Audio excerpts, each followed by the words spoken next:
गाव गणपती ठेवून मी प्रथमतः आपले आभार मानतो.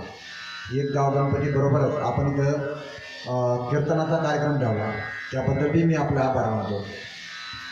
संसाराच्या अंगी अवघीचे व्यसने आणि आम्ही या कीर्तने शुद्ध झालो या युक्तीप्रमाणे जर मानवाला जर चांगल्या पद्धतीने जर संस्काराची जडणघडण झाली नगरदेवकरांनी असं कीर्तन चांगलं वय अंग हरिरूप या युक्तीप्रमाणे जर कीर्तनाच्या माध्यमातून बरं कीर्तनच का बरं कसं आहे आपण वैदिक धर्मामध्ये आपण सर्व हिंदू धर्मात जन्मलो भारतामध्ये. आता इथं माता मावल्या बसलेले काही पुरुष बसलेले आता इथं भरपूर लोकसंख्या तुम्ही इथं आल्या तुम्ही म्हणता आमचा काय फायदा झाला बा एवढे आता जे जग घरी जाऊन झोपल्या त्यांचं आमचं काय तर असं श्लोक आहे आपल्या धर्मामध्ये. श्रवणम कीर्तनम विष्णू स्मरणम पादसेवनम अर्चनम वंदनम दास्य साख्य आत्मनिवेदनम. जर तुम्हाला भक्तीचे दिले 9 प्रकार सांगितले जे मी आत्ता सांगितले श्रवण आहे कीर्तन आहे स्मरण आहे पादसेवन आहे आत्मनिवेदन आहे हे जे 9 प्रकार आहेत त्याच्यामध्ये सर्वच जे अडाणी लोक आहेत तुम्ही तुमच्यासारखे माझ्यासारखे की ज्यांना भक्तीचं काहीच कळत नाही त्यांनी श्रवण जरी केलं तरी तुमचा उद्धार होणार म्हणजे होणार.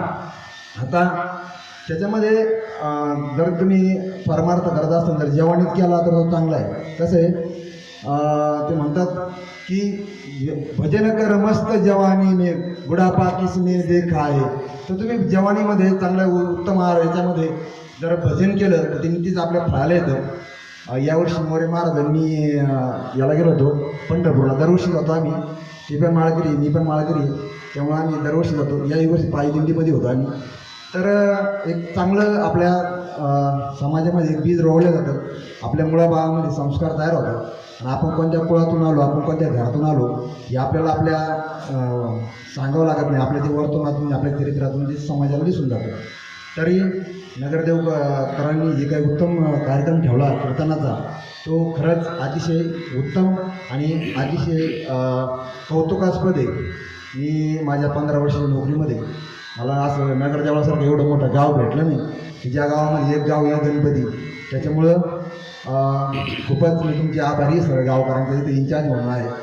आणि महाराजांनी जो आपण घेतला आहे की तुम्ही आत्महत्या वगैरे करू नका या खरं आहे काय ते म्हणतात ना आता तरी पुढे हाची उपदेश नका करू नाश आयुष्याचा सकाळ्यांच्या पाया माझे दंडवत आपल्याला चित्त शुद्ध करा. सगळ्यांचं म्हणजे परमेश्वरानं सांगितलं बाबा आयुष्याचा नाश कशाला करायचा बरोबर आहे. बरं देह दिला गोमटा भजनासाठी अरे देह परमेश्वरानं तुम्हाला चांगल्यासाठी दिलं चांगलं वागा चांगलं राहा निर्व्यसनी राहा. राक्षसारखं ते मदिरा सेवन करता कोणी विमल खातंय कोण काय करतंय मग ते माता माऊला घरी जाऊन तुम्ही दारू पिऊन जाणार त्यांना मारधोड सांगितलं मारधोड करणार किंवा इतरही करणार. त्याच्यासाठी आपण बी तसं निर्व्यसनी राहायला पाहिजे. आणि ते महाराज नेहमी सांग की जी आपल्या खाण्यापिण्यावर त्याचा परिणाम होतो की आपण जे अन्न खातो त्याच्यावर आपल्या बुद्धीचा परिणाम होतो. मग आपण उत्तम सेवन करावं उत्तम आहार घ्यावा आणि त्या पद्धतीनं आपले वर्तणूक असावी. ज्ञानेश्वरी सारखे ग्रंथ तुकाराम महाराजांची गाथा असेल ते आपल्या वाचण्यात असेल ने वाचना आली तर ऐकण्यात असेल. त्यामुळे आपल्याला चांगल्या पद्धतीनं मुलाबाळावर संस्कार होण्यासाठी मदत होती. तरी अशा पद्धतीनं ह्या 9 दिवस जो सप्ताह ठेवला कीर्तनाचा त्याबद्दल मी आपले सर्वांचे आभार मानतो. आणि आपण ही उत्तम सेवा आमच्या महाराजांकडे दिली त्याबद्दल मी आपल्या सर्व गावकऱ्यांचा आभारी.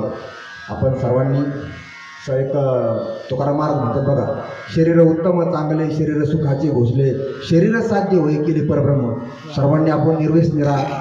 आपण सर्व गावकऱ्यांनी चांगलं शरीर कमावा चांगले व्यसनापासून दूर राहा आणि चांगला उत्कृष्ट समाज निर्माण होईल गणेश उत्सवाच्या निमित्तानं अशा आपण मी परमेश्वराकडे प्रार्थना करतो. आणि मला इथं 2 मिनिटं बोलण्याची संधी दिली मी समस्त गावकऱ्यांचे आभार मानून माझे 2 शब्द संपवतो. जय हरी रामकृष्ण हरी.